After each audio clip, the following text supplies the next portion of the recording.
तर नमस्कार मंडळी. पोखराचा दुसरा टप्पा सुरू झालेला आहे आणि त्याच्यामध्ये आपण युट्यूबला, फेसबुकला, इंस्टाग्रामला बऱ्याच बातम्या बघतो किंवा ही योजना सुरू झालेली, हिला इतकं अनुदान आहे, ही योजना आहे, शाळेची योजना, हिला इतकं अनुदान भेटतं. त्याच्यानंतर याची पण दाखवते, ड्रोनची पण योजना दाखवते, त्याच्यामध्ये एवढं एवढं अनुदान आहे. त्याच्यानंतर शेततळ्याचं पण दाखवते. परंतु मित्रांनो, याच्यामध्ये बऱ्याचशा ज्या योजना आहेत त्या ह्या पोर्टलला दाखवत नाही आणि त्या आपण आज बघू मित्रांनो. याच्यामध्ये कोणत्या कोणत्या योजना सध्या दाखवते. तर बघा, सगळ्यात पहिले कृषी वानिकीकरण आहे मित्रांनो. त्याच्यामध्ये त्यांनी कृषी यांत्रिकीकरण दिलेलं नाही. बरेच शेतकरी काय करतात माहिती का, महाडीबीटीचे त्याचे जे फॉर्म आहे ते इकडे वर्ग करण्यात आलेले आणि यांत्रिकीकरण चेक करण्याचा प्रयत्न करतात, कारण तिकडे दाखवत नाही. मग त्यांनी काय करायचे माहिती का, त्यांनी सध्या थोडं थांबायचं सांगितलेलं आहे कृषी अधिकाऱ्यांनी त्यांनी, की त्याच्यावर काम त्याचं सुरू होणार आहे. कारण याच्यामध्ये त्याची बऱ्याच भरती जी आहे ती बाकी आहे. म्हणजे भरती त्यांनी सिलेक्शन जे केलं त्याच्या अधिकाऱ्याचं, त्याच्यामध्ये त्याची निवड व्हायची बाकी आहे, ती झाल्याच्या नंतरच त्याच्यावर काय करतील, काम सुरुवात करणार आहे. आणि तशी प्रेस नोट सुद्धा त्यांनी काढलेली की बाबा ज्या शेतकऱ्याची निवड झालेली आहे महाडीबीटी मध्ये त्या शेतकऱ्याला पूर्वसंमती मिळणार आहे आणि त्याला अनुदान सुद्धा मिळणार आहे. त्याच्यानंतर आता आपण बघू याच्यामध्ये कृषी वानिकीकरण मध्ये काय काय योजना आहे, त्यामध्ये काय काय आपण निवड करू शकतो. तर बघा, आपण याच्यावर क्लिक करू. आता बघा मित्रांनो, आता घटकाच्या नावामध्ये वृक्ष लागवड आणि बांबू लागवड. आता याच्यामध्ये घटकाचा प्रकार निवड दिलेला आहे. आपण कोणतं वृक्ष लागवड निवडलं, त्याच्यानंतर सलग लागवड. ओके. आता याच्यामध्ये कोणते वृक्ष काय ते जे नवीन जे असेल मित्रांनो ते आपल्याला कृषी अधिकारी सांगतील कसं निवड करायचं, काय हे सगळे बाबी जे आपल्याला ते सांगणार आहे. आणि याच्याबद्दल जे याच्यानंतर जे याचे जे हे असते प्रोजेक्ट रिपोर्ट वगैरे जे असेल समजा, ते सगळं आपल्याला त्या पोर्टलवर बघायला भेटतं मित्रांनो. नेमकं याच्यामध्ये काय आहे काय नाही. आता सध्या हे नवीन असल्यामुळं याच्यामध्ये ह्या बाबीला किती अनुदान आहे काय आहे हे सगळं त्याच्यावर दिलेलं नाही आणि माहिती पुस्तिका सुद्धा यांनी दिलेलं नाही. आणि याच्यानंतर याचं जे अंतर आहे मित्रांनो 5x5 दिलेलं आहे, ते पण मीटर मध्ये, फुटावर नाहीये. त्याच्यामुळे आपण काळजीपूर्वक ऑनलाईन करताना किंवा ज्यावेळेस आपल्याला लागवड करायची त्या टायमाला आपण काय करायचं माहितीये का, ते मीटरवर करायचे. त्याच्यानंतर आपल्याला त्या योजनेचा काय करता येतो, लाभ घेत असतो आणि अधिकारी लोक जे त्याला अप्रूव्ह करीत असते. त्यामुळे आपण हे काळजीपूर्वक करायचं, ऑनलाईन वाल्याला विचारायचं. जर समजलं नाही तर बऱ्याचशा अडचणी नंतर येत असते. त्यामुळे काय होतं, आपल्याला सबसिडी सुद्धा कमी येते. आणि ह्यावेळेस पोखरामध्ये बऱ्याच प्रमाणात त्यांनी सबसिडी कमी केलेली, बऱ्याच योजना जे वेगळ्या दाखवलेले. त्याच्यानंतर बघा, वैयक्तिक शेततळे, त्याच्यामध्ये शेततळे इनलेट आउटलेट्स विरहित, आणि त्याच्यानंतर त्यांनी त्याचा 1:1 रेशो दिलेले आहे, खाली रेशो पण दिलेले आहे, काळी माती. त्याच्यानंतर आकारमान दिलेले हे बघू शकता मित्रांनो. तुम्हाला जे शेततळ करायचे ते शेततळ, त्याच्यामध्ये सबसिडी जी असेल मित्रांनो त्यांनी 100% पण दिलेली आहे, काही ठिकाणी कमी पण दिलेली आहे. बरेचसे ज्या योजना आहे मित्रांनो याच्यामध्ये ज्या मागच्या होत्या त्यासारख्या नाहीये मित्रांनो.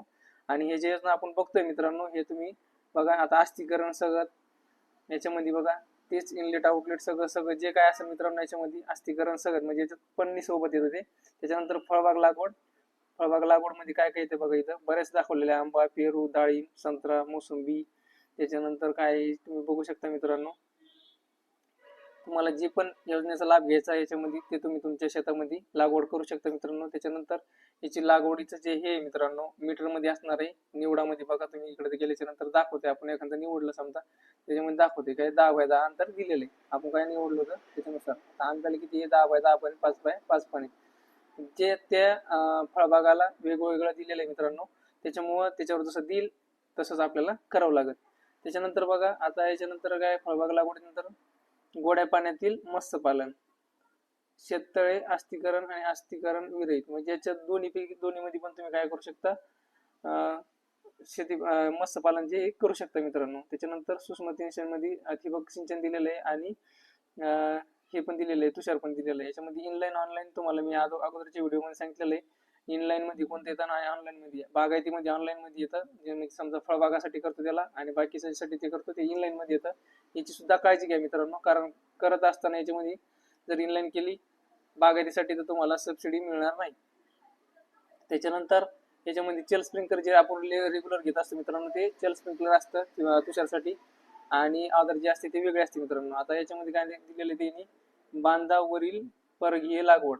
आता याची माहिती तुम्ही पूर्ण देऊ शकत नाही, कारण याची माहिती दिलेली नाही मित्रांनो त्याच्यामध्ये, आणि पीडीएफ वगैरे पण आलेलं नाही.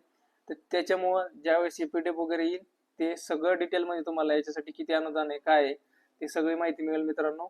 सध्या फक्त आपण हा व्हिडिओ याच्यासाठी बनवलेला आहे की याच्यामध्ये सध्या ऑनलाईनला योजना कोणत्या कोणत्या दाखवत आहे, त्याच्यासाठी आपण हा व्हिडिओ बनवलेला आहे.